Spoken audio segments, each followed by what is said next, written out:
કોઈના ખરાબ સમય પર હસતા નહીં સાહેબ, કેમ કે આ સમય હંમેશા પારકો જ રહ્યો છે બધા માટે.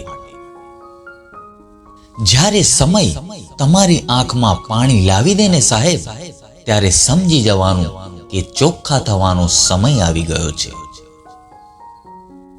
ઓળખીતા અને સગાથી જ સાચવીને રહેજો સાહેબ, તમને તકલીફમાં મૂકી અજાણ્યાને કોઈ ફાયદો નથી. જીવનમાં દરેક વસ્તુ તમને પાઠ ભણાવી શકે છે, તમારે ફક્ત શીખવા માટે તૈયાર રહેવું જોઈએ.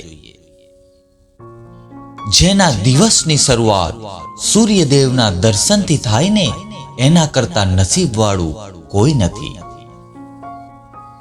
જ્યાં સુધી કોઈ વ્યક્તિ આપણાથી દૂર ના થઈ જાય, ત્યાં સુધી આપણે એની સાચી કિંમત નથી જાણી શકતા. જીવનમાં માત્ર એનું જ આકર્ષણ સચવાઈ રહે છે જેનું રહસ્ય ખુલતું નથી.